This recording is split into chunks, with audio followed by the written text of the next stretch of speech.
2023 সালের মে মাসের 11 তারিখ আমাদের সিকিম সফর ষষ্ঠ দিনে পা দিল।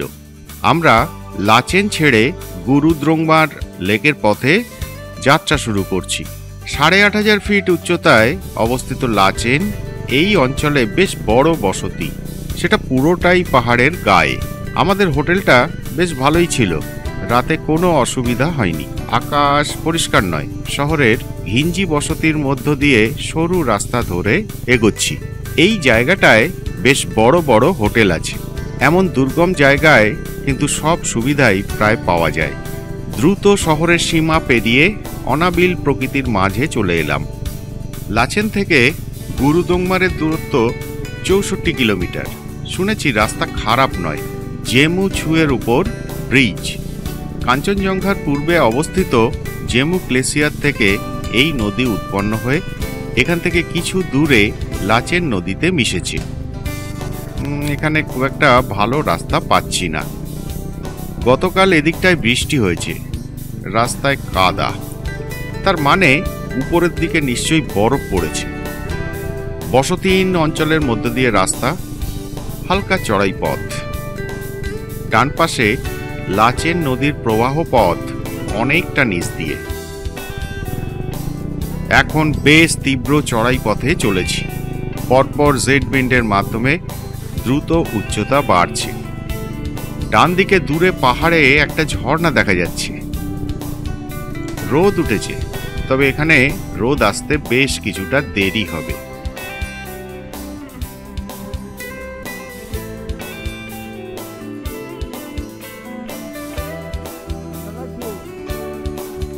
ঠান্ডা থাকলেও অসহনীয় নয়। এখনো পর্যন্ত তেমন উল্লেখযোগ্য দৃশ্য পাইনি। রাস্তায় গাড়িও তেমন একটা বেশি নেই। আমরা চলেছি আপার জেমা অঞ্চলের মধ্য দিয়ে। আকাশ পরিষ্কার নয়, মেঘ আছে, তবু সামনে তুষার মোড়া পাহাড়ের দৃশ্য চোখ কেড়ে নিচ্ছে। বাঁদিকে একটা পার্শ্ব উপত্যকা। এই পশ্চিম দিকেই সপার্শ্বদ কাঞ্চনজঙ্ঘা দাঁড়িয়ে থাকলেও আমাদের চোখের আড়ালে রয়েছে তারা। কাঞ্চনজঙ্ঘা থেকে সামান্য দূর দিয়ে চলে যাচ্ছি, অথচ সে চোখের আড়ালে। ওইদিকে বিস্তীর্ণ তুষার ক্ষেত্র এবং হিমবাহপূর্ণ অঞ্চল।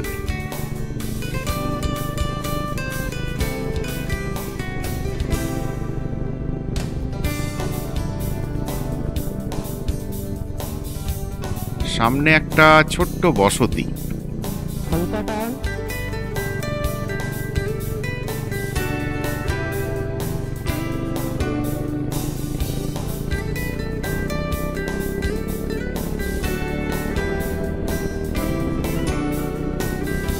সুন্দর প্রকৃতির মধ্য দিয়ে চলেছি আমরা। সদ্য বৃষ্টি হয়ে গেছে এখানে। সামনে একটা ঝর্ণা। এই পথে তেমন বড় ঝর্ণা নেই, তবে এটা বেশ সুন্দর, কেমন কুয়াশার ওড়নার মতো দেখাচ্ছে। জল কম বা উচ্চতা তেমন বেশি না হলেও দেখতে কিন্তু বেশ লাগছে। আবার এগোচ্ছি আমরা। লাচেন নদীর ডান পাশ দিয়ে আমাদের পথ। রাস্তা সরু, তবে তেমন একটা অসুবিধা হচ্ছে না।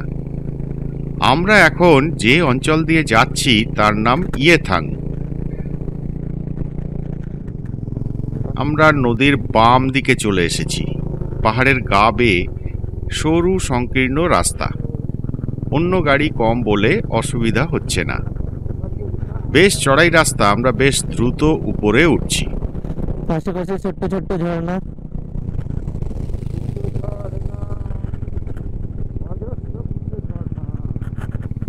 বড্ড ম্লান আবহাওয়া। আলো ভালো নেই, আকাশ পরিষ্কার নয়। আমরা মোটামুটি উপভোগ করলেও ছবিটা কিন্তু মোটেও ভালো হচ্ছে না। এখানে পাহাড়ের ঢালটা একটু কম, অল্প কিছু বাড়িঘর দেখা যাচ্ছে, মন্দির বা উপাসনা স্থল, একটা দোকানও আছে।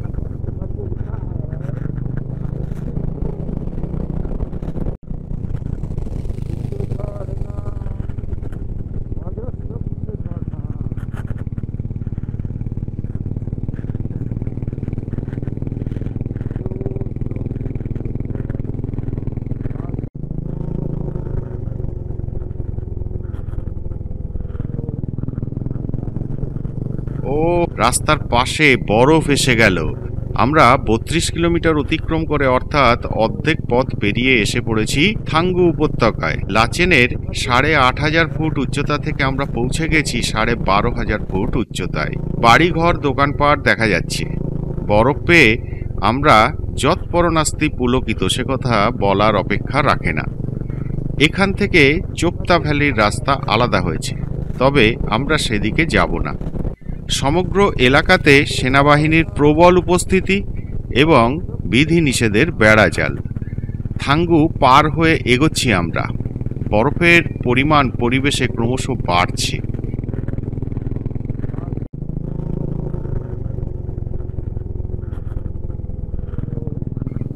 মাঝে এক জায়গায় রাস্তা ভেঙে এক নারকীয় কর্দমাক্ত পরিস্থিতি ছিল, সেটা পার হতে বেশ কসরত করতে হয়েছে।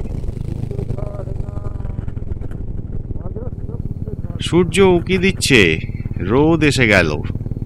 পরিবেশ মায়াময়, এখন শুধুই দেখার পালা। বরফ জমা এক নালা পার হচ্ছি। কি চমৎকার জায়গা দিয়ে চলেছি আমরা, দারুণ সুন্দর লাগছে। পরিবেশটা পুরো বরফে ভরা হয়ে পড়েছে। কষ্ট করে আসা সার্থক হলো। মনটা আনন্দে ভরে গেল। এদিকে কোনো নাগরিক বসতি নেই, কেবলমাত্র সেনাবাহিনীর বিভিন্ন ধরনের আস্তানা। থাঙ্গু পেরিয়ে অনেকটা পথ চলে এলেও বরফ এখনো প্রচুর, তবে রাস্তায় বরফ নেই, চলতে খুব একটা অসুবিধা হচ্ছে না। উপত্যকা পেরিয়ে এসেছি, আবার সংকীর্ণ অঞ্চলের মধ্য দিয়ে চলেছি আমরা। এখান থেকে গুরুদ্রোংমার লেক 25 কিলোমিটার। রাস্তায় বরফ এসে গেছে, তাও আবার ব্ল্যাক আইস। বরফ গলে আবার জমে গেলে কাঁচের মতো স্বচ্ছ হয়ে পড়ে। তাই রাস্তার উপরিভাগ যেমন কালো দেখানোর কথা তাই দেখায়, কিন্তু এই বরফ অত্যন্ত পিছল। গাড়ির গতি নিয়ন্ত্রণ করা এখানে খুব কঠিন, পড়ে যাওয়ার প্রবল সম্ভাবনা।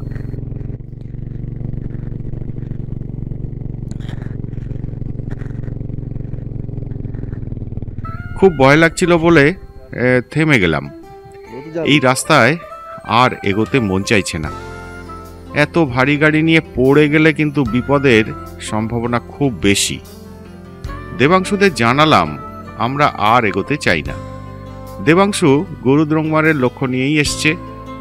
আমার তেমন কোনো বিশেষ লক্ষ্য নেই বলে বিপদের মধ্যে এগোনোর উৎসাহ নেই।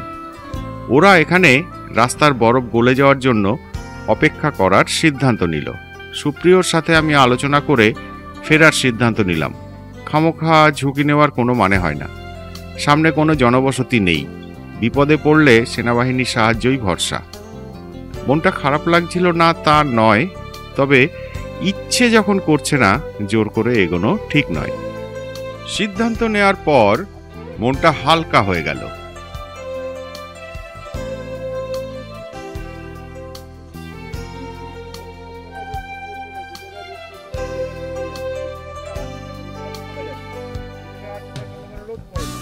এখানে বেশ কিছুক্ষণ সময় কাটালাম, আনন্দ করলাম।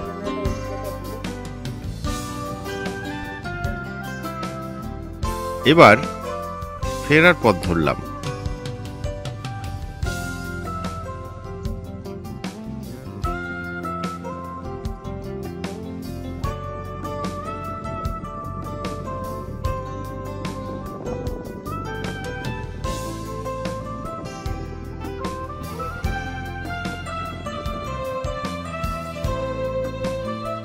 মাঝে মাঝে দৃশ্যপটের মোহে গতিরুদ্ধ হয়ে যায়, এতটাই সুন্দর।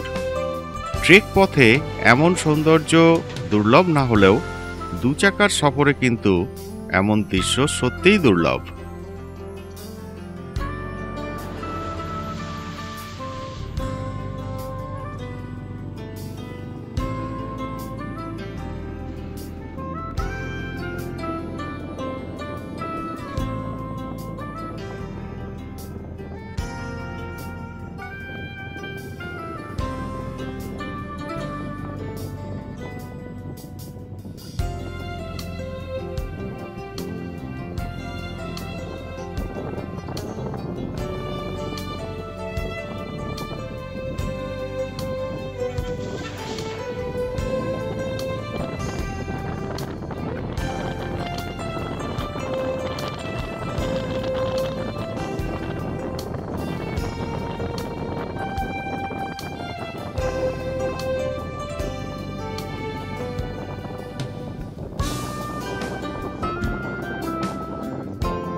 এখান থেকে আমরা লাচেন হয়ে চুংথাং, তারপর একেবারে মঙ্গন চলে যাব। এরপরে আমাদের পথের আর কোনো ছবি নেই, কিন্তু দেবাংশুদের অভিজ্ঞতাটা এরপর আমরা ভাগ করে নেব। আমরা চলেছি গুরুদংমারের পথে। ভোরবেলা রওনা দিয়েছি 6টার সময়। এখানে রাস্তার মধ্যে প্রচুর বরফ পড়ে রয়েছে। রাস্তার মধ্যে বরফ পড়ে থাকা, পাতলা বরফের একটা আস্তরণ পড়ে থাকাতে গাড়ি চালাতে খুব অসুবিধা হচ্ছে। তাই আমরা একটু অপেক্ষা করছি ছবি তোলার বাহানায়। যদি বরফের স্তরটা গলে যায় তাহলে আমরা একটু এগোবো। তাপসদা এই অবস্থায় না এগোনোর সিদ্ধান্ত নিয়েছে, গাড়ি ব্যাক করে চলে গেছে। কিন্তু আমি আর শিবম ঠিক করেছি আর একটু শেষ দেখে ছাড়বো। রাস্তায় প্রায় স্নোতে ঢাকা, ফলে রাস্তা খুবই বিপদসংকুল। চারপাশের ভিউটা ভালো, আমরা চেষ্টা করব যদিও আর কিছুক্ষণ দাঁড়াই।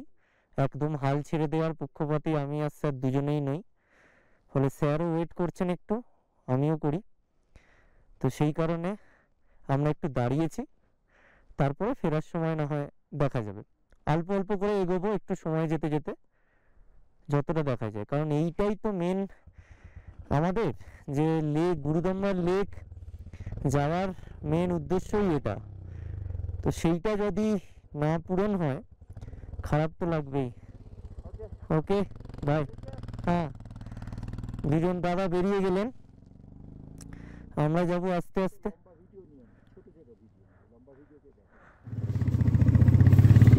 আস্তে আস্তে আমরা চলেছি।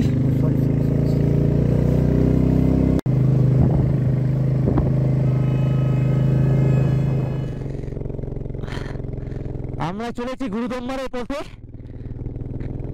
অনেক বাধা অতিক্রম করে, অনেক নেগেটিভিটি জয় করে আমি আর স্যার আসবো বলে মনস্থির করেছিলাম। এই জন্য বলে ডরকে আগে জিতে তো স্যার আর আমার যুগলবন্দি আই থিঙ্ক স্মরণীয় হয়ে থাকবে। আর এই সুন্দর ভিউটা সত্যি ক্যামেরায় ধরে রাখার মতো। যদিও আমার হাত আর নেই মনে হচ্ছে, তাও চারপাশটা একটু না দেখালে নয়। ফাইনাল চেকপোস্ট পার করে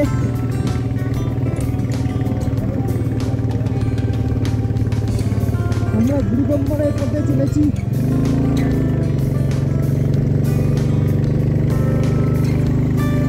ভীষণ সুন্দর লাগছে যে অনেকটা আমরা বেরোতে পেরেছি। চারপাশে শুধু পাহাড় আর পাহাড়, আর আকাশের রং একেবারে নীল।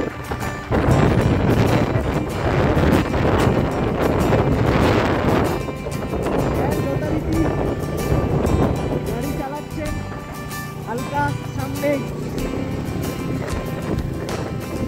হালকা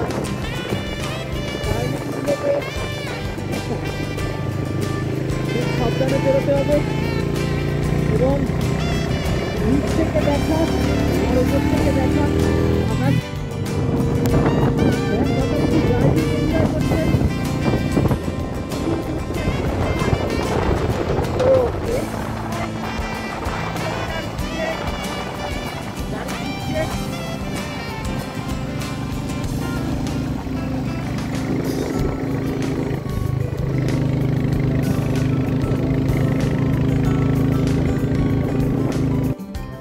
আর মাত্র 10 কিলোমিটার বাকি।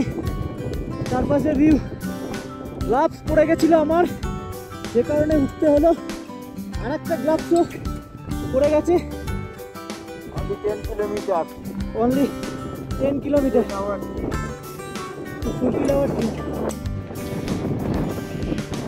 আমরা এখন গুরুদংমার লেকে। অসাধারণ সুন্দর, শেষ পর্যন্ত আসতে পেরেছি, এটাই অনেক। আমরা এখন গুরুদংমার লেকের সামনে দাঁড়িয়ে আছি। আমাদের পেছনে গুরুদংমার লেক। শেষ পর্যন্ত আসতে পেরেছি, এটাই ফাইনালি অনেক কষ্টের পর আমরা যে এসেছি, এটা অনেক।